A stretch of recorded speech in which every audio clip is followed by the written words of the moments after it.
Distinguished guests, ladies and gentlemen, we gather here again at the heart of our financial markets, the Nairobi Securities Exchange, to ring the bell in celebration of yet another historic milestone.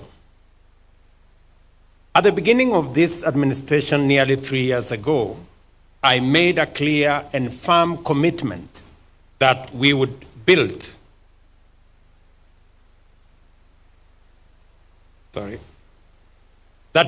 our nation by mobilizing local resources, encouraging a culture of savings, and channeling those savings into productive investments. The successful origination, structuring, and listing of the NSE 003 infrastructure asset-backed security, the first of its kind in Kenya, raising over 44 billion, is a landmark achievement by any measure.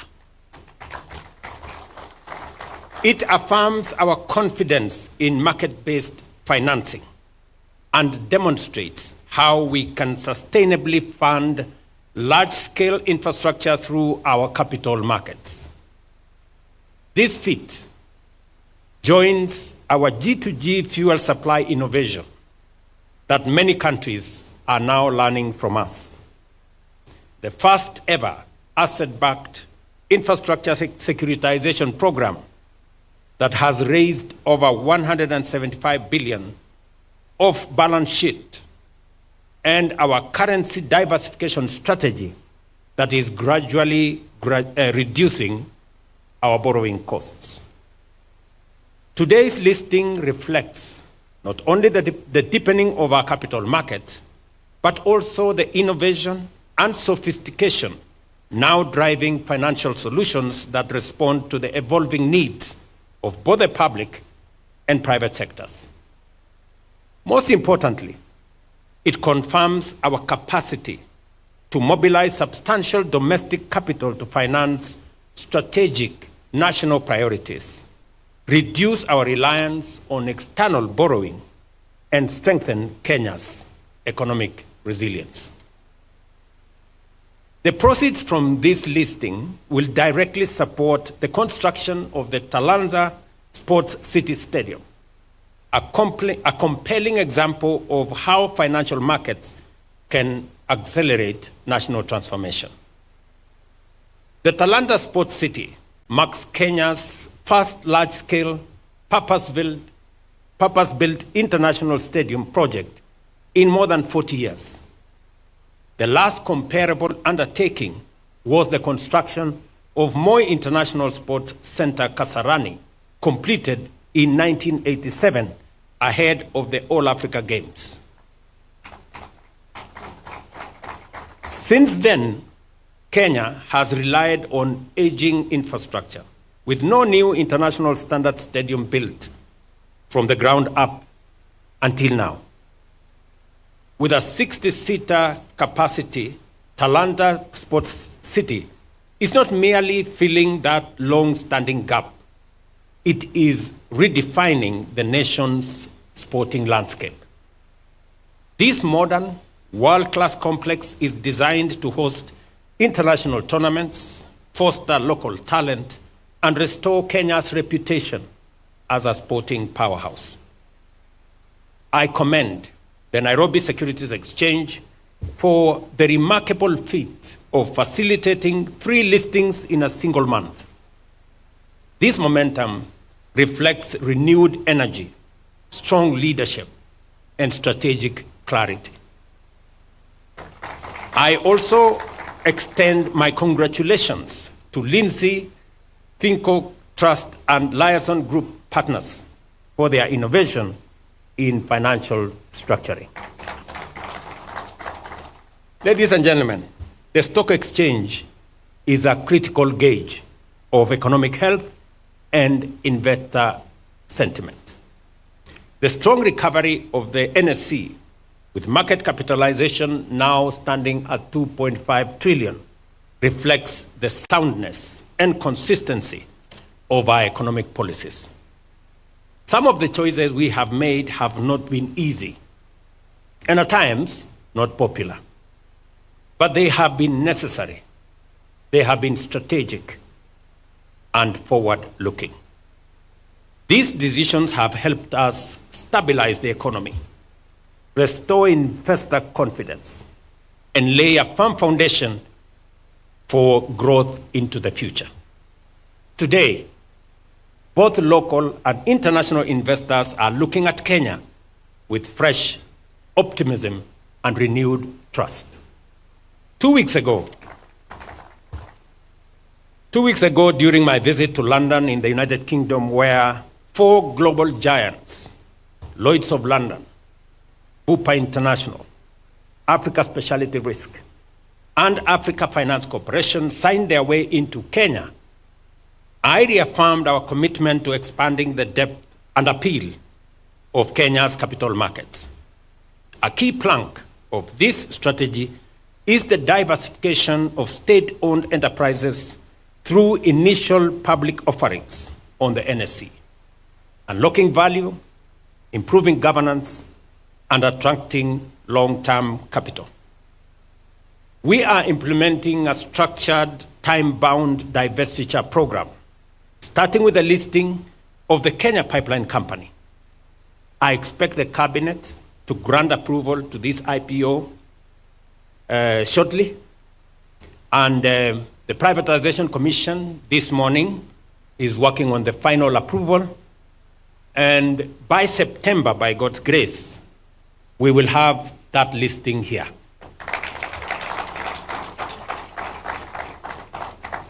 Ladies and gentlemen, there is compelling evidence that privatization is necessary to eliminate inefficiencies and raise the standards of governance in our public enterprises. While other nations in the region have moved boldly and strategically to divest and reinvigorate their economies, Kenya has not undertaken a single privatization in over a decade. That is about to change.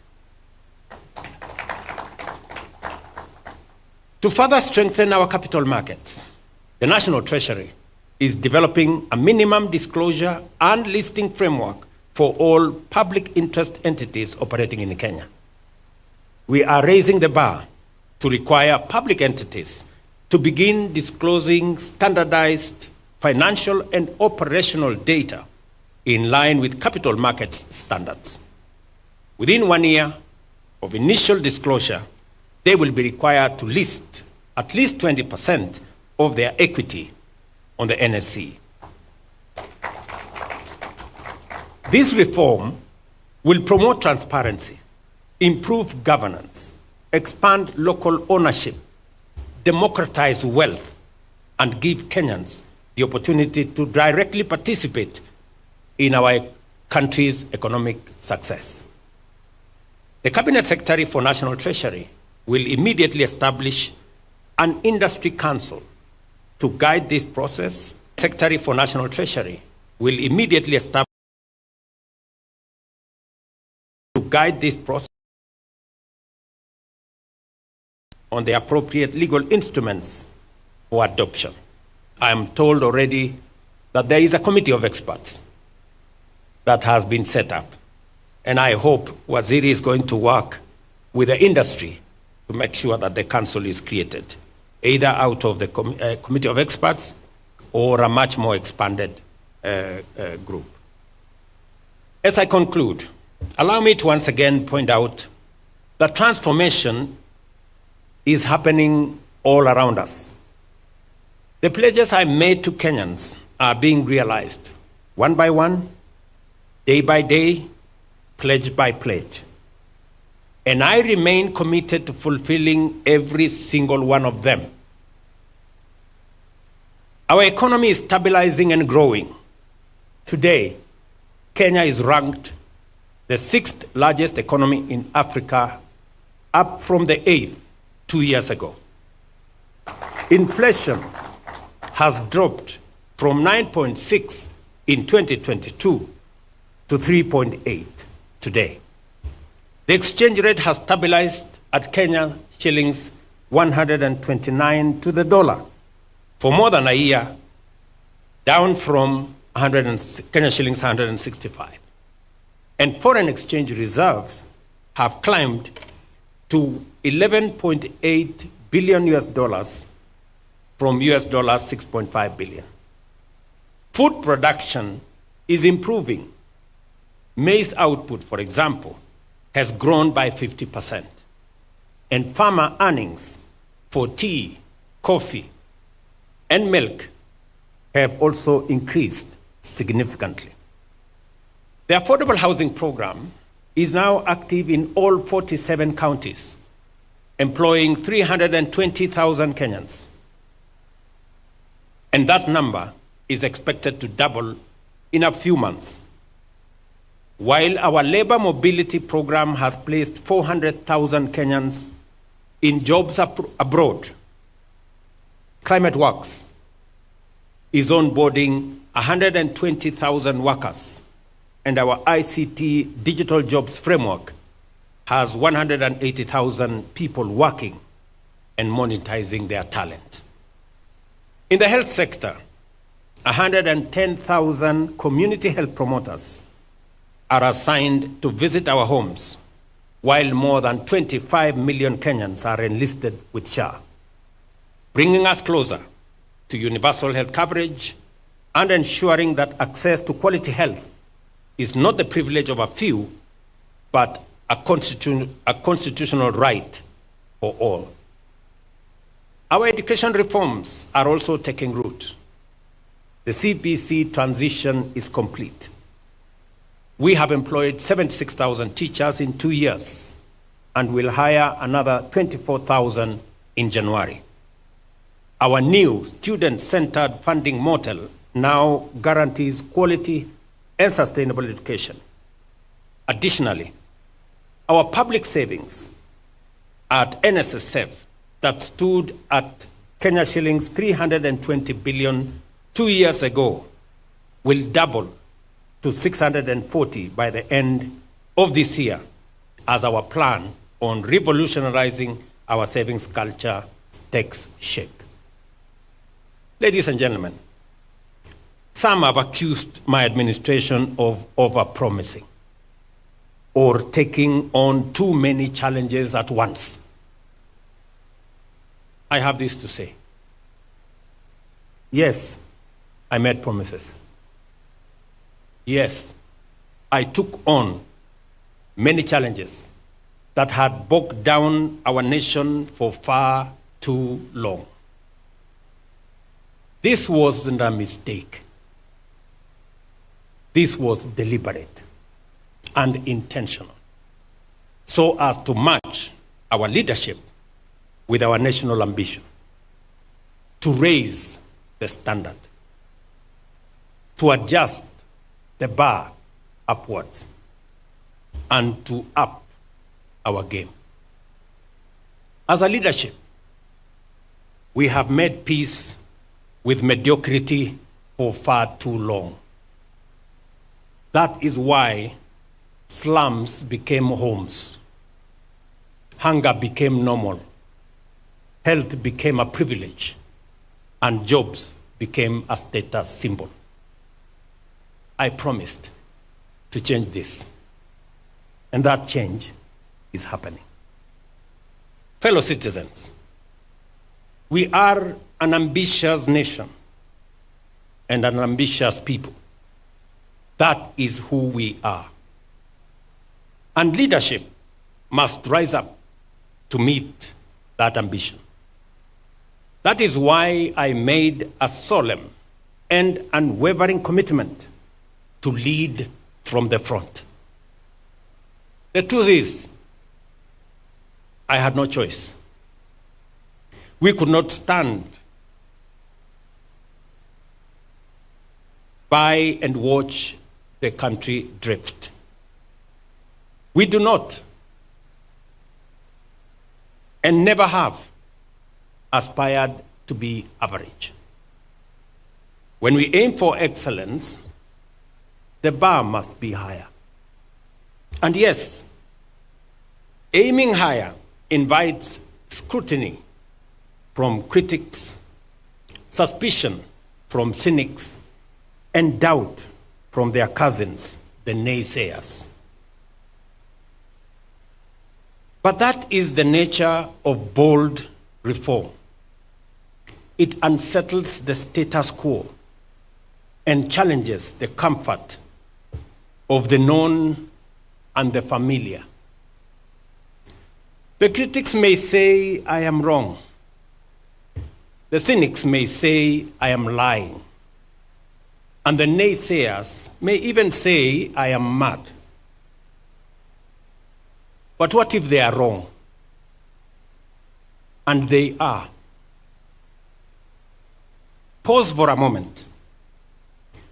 What if I am an agent of destiny for the transformation of our nation, whose promise has been delayed for far too long? Pause. Reflect. Think. Give me a chance and judge me fairly when the time comes.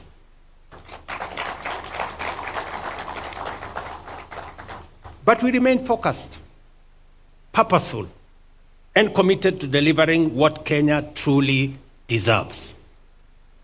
This is neither a gamble nor an experiment. It is a disciplined, determined, focused, and deliberate renewal of our nation's foundation.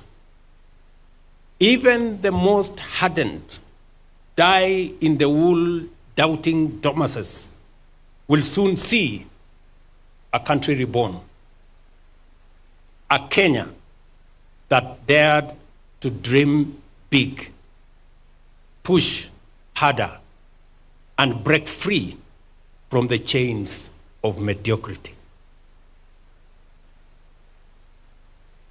To paraphrase the Irish playwright and critic George Bernard Shaw, and I quote, "Some people see things as they are, and they ask why. We dream of things that never were, and ask, why not?"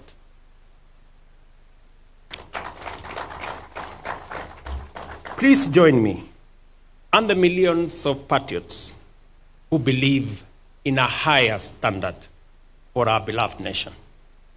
And let us march forward boldly, unbowed, and first march into the future. This is my statement. But allow me to say two more things so that I can conclude. Ladies and gentlemen, we have a great nation. We have a great nation. It is our duty and responsibility to make it greater. I listen a lot to what people say about the present and the future of our country. I listened to one gentleman who retired the other day after working, I think, for 40, 50 years. And he wants to be president. And I listened to him say, Kenya is a failed state. And I asked myself, so for 40 years, you have been working in a failed state? So you want to be president of a failed state? Really? You want us to entrust you to the leadership of a country you don't believe in, to a people you don't believe in? And just for the record, companies like Lindsay, Liaison, an exchange like Nairobi Stock Exchange, the best listed stock exchange last year in Africa. They don't exist in failed states.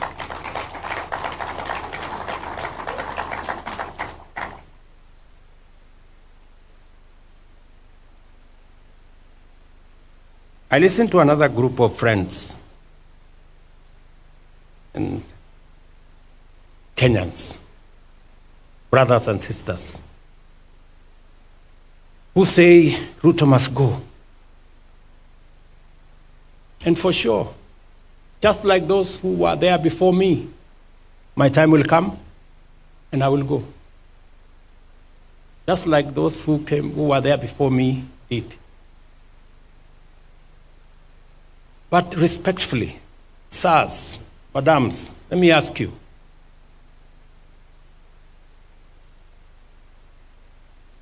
So, what are your reasons for this Ruto must go? I'm sure it's not because of the spelling of his name. Maybe because you don't agree with the ideas, the policies, and the plan he has for our nation, which is okay. But please, would you kindly favor us with your counter plan, with your alternative plan? Because the more I listen, the more it is sloganeering. It's not about a plan. Not about an alternative plan. And, hey, we cannot replace a plan you don't like with nothing. And I hear my brothers and sisters say, let Ruto go, then we will figure out. And we will tell you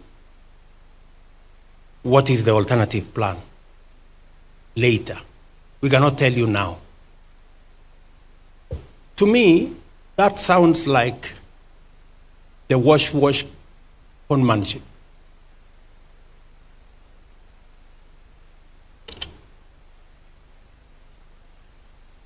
Because if you seriously have a plan that does better on the economy than I have, that does better on health than I have, that does better on creating jobs than I have, that does better on education than I have, you should be bold enough to tell us. One term, Kasongo, Ruto must go, is not enough.